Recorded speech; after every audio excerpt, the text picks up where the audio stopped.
திருமலை பார்ப்பதற்கு மகாகாளி ஓடி வராள். வந்து என்ன கேட்கின்றாள்? எங்களை திருமணம் கோவத்தோடு காட்டு வழி பாதையில் நடந்து வராங்க. சரி. பார்த்தார் சிவபெருமான்.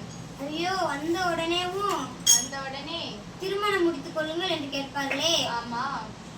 என்று பொன்வண்டை எடுத்து ஏற்கனவே நமக்கு நான் 2 திருமணம் முடித்துக் கொண்டிருக்கேன். ஆமா. கங்காதேவியை தலையிலும் பார்வதிக்கு உடம்பில் பாதையும் கொடுத்து விட்டேன். ஆமா. இவர்களை நான் எங்கு வைத்திருக்கிறது? சரி. இந்த பொன்வண்டியிலிருந்து ஆண் குழந்தையை பெறை செய்து காட்டு வழி அவர்கள் வரக்கூடிய காட்டு வழி பாதையில் போடுகிறார். ஆமா. காட்டு வழி போட்ட குழந்தை அழுக ஆரம்பித்தது. சரி.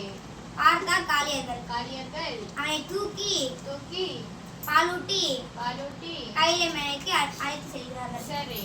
சென்று பகவானிடம் என்ன கேட்கிறார்? எங்களை திருமணம் முடித்துக் கொள்ளுங்கள் என்று கேட்கிறார். சரி. திருமணம் முடித்துக் கொள்ளுங்கள் என்று